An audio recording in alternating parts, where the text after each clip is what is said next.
Hello everyone, and welcome back to another Doctor Who figure review. In today's Doctor Who figure review, I'm taking a look at the History of the Daleks set 11, Genesis of the Daleks. Now I have taken a look at the creation of the Dalek set featuring Davros and the Genesis of the Daleks Dalek Leader. In this set we have two drone Daleks from Genesis, one hero prop and one goon Dalek. So the way this review is going to work is I'm going to take a look at the packaging, articulation and detail and compare it to the other Genesis of the Dalek figures that have been released.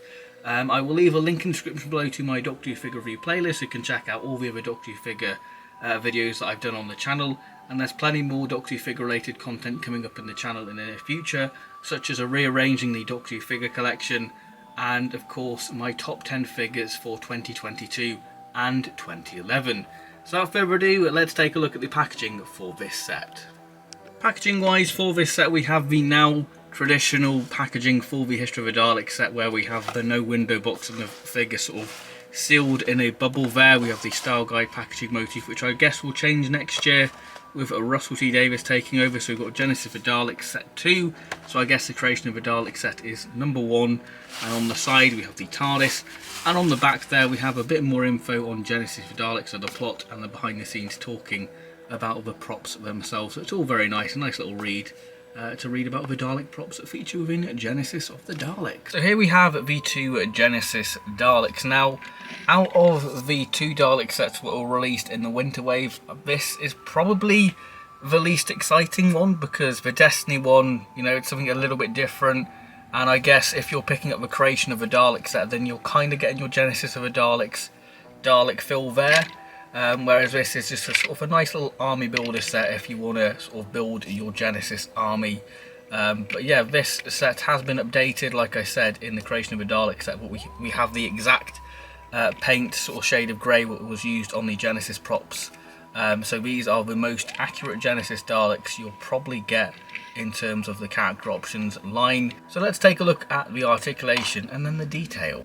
Articulation wise for the Daleks, it is very much the standard Dalek articulation, so the dome can do a full 360 degree turn, the eye stalk can go up and down, we have a ball jointed plunger and of course a ball jointed gun, and of course the wheel so the Daleks can patrol around waiting to exterminate the foul. Okay, so the detail, so if we take a look at should we take a look at the sort of hero prop first, and then we'll take a look at the goon Dalek. So this Dalek is pretty much what you expect for a Dalek. It's got the traditional Dalek detailing, but this Dalek has the sort of dome lights that feature on the Destiny Dalek, which I'll just bring in now. There we go, there's the Destiny one. Now these dome lights aren't actually accurate to Genesis of the Daleks, I guess because these are all made in the same factory. It's just a cost-effective way of just having these on the production line, and you know, it's a variant even though it didn't appear on the screen, so it's a very striking one. It's one more, when you see it online you don't really sort of grasp what it looks like, but it's kind of strange seeing it in person. But we've got a slight sort of frosting effect on it, and the thing with this grey is because of the sort of lighting in this space, they kind of come off a bit sort of brownish, which they don't actually do. If you get it in sort of more of a colder light, you get more of a sort of grey, what we're seeing in Genesis. It's just strange how these sort of that shade of grey catches the light. So unlike the creation of a Dalek set, we have the eye stalk painted correctly with the bit of grey there, and we've got the nice sort of pale blue eye rings there, some nice paint detailing on the eye there. We've got the nice mesh effect there for sort of that nice grating effect. We've got the new slats that featured first in the Sun Wave of B&M figures, so we've got the nuts and bolts and sort of the mesh there, all one shade of this sort of glossy grey there, and mine's got a bit of a paint chip, which I guess adds to sort of that harsh sort of worn tank look of this. So there is a nice little difference to this compared to the Goon Dalek. As you can see, the Goon Dalek just has two black ball joints. This has a silver one and a black ball joint, which I think is accurate to the story. So we have the traditional plunger detail there with the sort of telescopic plunger to give that illusion that it's extended. We've got this nice glossy black gun, which probably should have been used on the Death of a Daleks figure, to be honest. I'm still a little bit bitter about that if you can't tell. So we've got the oval there, we've got a nice sort of glossy black finish to the hemispheres. And one thing what I love, what I mentioned in the Creation of a Dalek set review, is the detailing on the fender, the wall sort of scuffed nature of it to give that nice sort of tank nature to it. And I think that these Daleks, you know, Daleks are mini tanks, and I think the Genesis ones really reflect. I think the gunmetal Daleks really do have that sort of tank-like quality, and I think having that sort of dry brushing of silver on the skirt really aids to that sort of mini tank nature. But these have been sort of scratch built, and these have seen many battles, and sort of using sort of spare resources to create the Dalek, well, Mark III travel machine really. So yeah, it's really nice.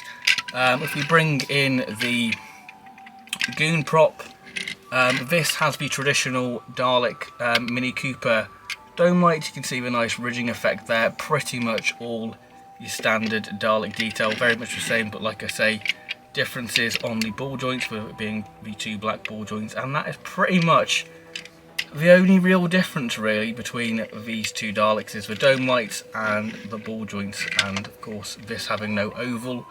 But yeah, very nice detailing for these Daleks. So let's do a comparison to the other Genesis of the Dalek figures. On to the comparison now to the Genesis of the Daleks Dalek figures. So we have the 2008 Dalek Collector Set 1, we have the two Daleks from the Forbidden Planet Genesis of the Dalek set, we have the Toys R Us one, the Creation of a Dalek set, and the History of a Dalek set B&M ones. Now it's interesting to see how the evolution of these Genesis Daleks have gone, because we now have the exact grey what was used in Genesis of the Daleks for these new B&M ones, whereas these ones sort of have a weird sort of bluish hue to them, which feels more sort of Renegade Dalek, what we see in Remembrance of the Daleks. Now my sort of fan brain feels like this feels very Planet of the Dalek-esque compared to these ones. They just sort of, yeah, it's weird how this Dalek with a sort of a slight bluish hue to it sort of revolutionised sort of the Genesis of the Dalek sort of figures in a way, because the Eagle Moss Daleks had sort of a bluish tinge to them.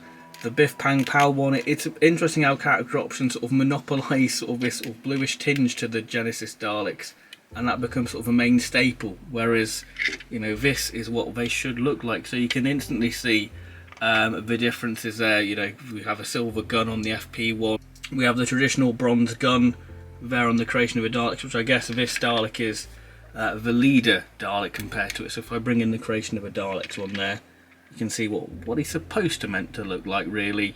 But yeah, I wasn't a real big keen on the FP ones, because I think they leaned hard in with sort of the bluish tinge to them, and yeah, the sort of neck rings being this very quite bright blue on there. And I think the Toys R Us one brought it back to more of a sort of a greyish colour, but obviously the B&M ones are the supreme Genesis figures, even though I have a real soft spot for the first ever Genesis Dalek, because I think that it's just nostalgia really. So that is the Genesis comparison. You can see the difference in the fenders there with the slight weathering, whereas these are sort of the two-toned fender there, the single fender there, the slight gloss on the Toys R Us one. But yeah, you can really see a difference in how these Genesis figures have evolved. So there we have it. That is my review of the History of the Dalek Set 11 Genesis of the Daleks. Now this set I can see being sort of an easy pass for many people, but if you haven't got the Genesis of the Dalek figures, then this is a great way to army build that, because it's an iconic story and you need that representation on your shelf. If you have the original Genesis figures, then maybe consider upgrading, because I think that these definitely feel more Genesis of the Daleks-esque, you know, having the exact grey used on the props, and you can just see how the evolution of the Genesis figures have gone on. And I think that the Genesis of the Daleks is probably one of the most Dalek figures I have in my figure collection. I think it is that or Planet of the Daleks. It's one of those two Dalek stories where I've got the most Daleks from, but I have to say it's a pretty nice set. It's one of those nice surprising ones. There's some nice little subtle differences, and it's just a nice little army builder set. I think out of the Dalek sets that have been released this year, this is probably one set what would probably be the lowest out of the four. I think that getting the Creation of the Dalek set probably means that people probably will skip out on this one, but if you're an army builder, then you'll want to get this and have a nice little army of Genesis Daleks. So thank you very much for watching this video. I hope you've enjoyed it, and I'll see you next time for more Doctor Who related content on the channel. So thank you very much, and bye bye.